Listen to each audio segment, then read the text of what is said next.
Of an evening, I read. I read fantasy, sci-fi, adventure, mystery, crime, romance, along with all that falls within, around and between such boundaries. I even read non-fiction, upon occasion.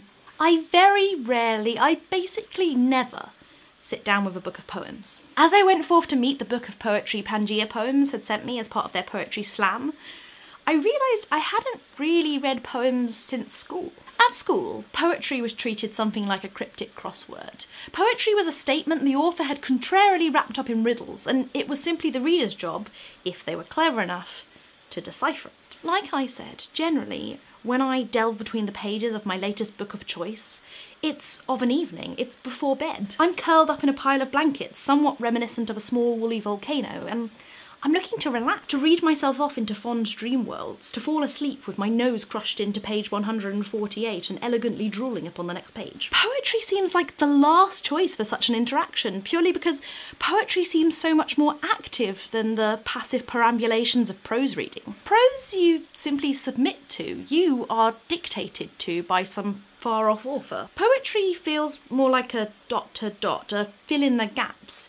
It requires you not simply to read, but to construct. You can tell by the fact that my novels are pristine, yet I'm one of those people who visibly winces when you dog-ear a page. And yet, a poetry book of mine hasn't been read until it's been annotated. Heavily. I don't go to a poetry book unless it's with a pencil in hand. It was really hard when I was considering reviewing this book. Anything I talked about wouldn't simply be what the author had said, but what I made of it. Poetry seems to contain a necessary deficit.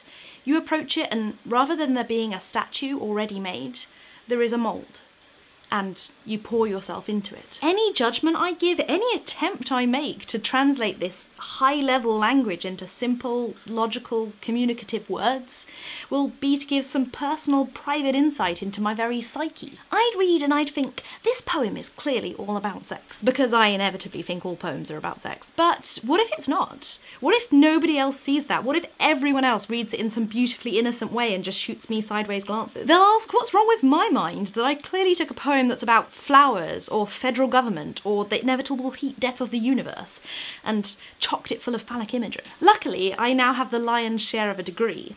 I can defend my depravity by announcing the author dead and meanings infinitely inherent in the social context of language. My favourite definition of poetry is that found amongst the critics known as the Russian formalists, and their idea of literariness. That is that poetry is language defamiliarised, language made strange. Language other than our everyday shop-soiled discourse. Poetry is trying to be different. It's trying to do Schopenhauer's aesthetic and represent those feelings and emotions that transcend what is talked about from the day-to-day. If you use this language colloquially, it must deaden. Poetry needs to do different things to do complex things. Poetry doesn't have to have a right answer. It's full of that necessary indeterminacy where double meanings or multiple meanings or no specific meanings are what's there. Take The Wasteland, for instance, whose author T.S. Eliot countered critics who were claiming it as a perfect portrayal of a grim World War battle scene. He claimed he meant the poem to have no meaning at all. This does not mean that the poem ultimately has no meaning. I need a Roland Barthes sign I can hold up whenever I want to argue the author's opinion doesn't take precedence. But it does give a good example of multiple meanings being important, being vital in the language used to construct something, whatever the intention behind that creation was. Personally, although I loved reading The Wasteland, I hate writing about it. The reason I find it so difficult is I feel The Wasteland was communicating something, but it was doing it in feelings, in what it made you sense. It described odd, unconnected creations and paired weird words and stimulated emotions in the reader afresh, rather than simply describing what or how Eliot would have liked you to feel. Reading wasn't in the content,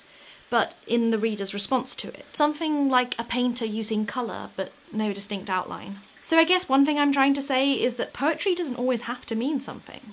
It can just be your innate responses to the images or even the base sounds. But also that what meanings you do get from a piece, they're as worthy as any others, even if they differ from the author's intentions. The brilliance of poetry is in the cacophony of layered interpretations, in the twisting language which attempts to represent what eludes easy explanation. It can definitely be hard to read, but there are great rewards for wrangling with it. So what do you guys think?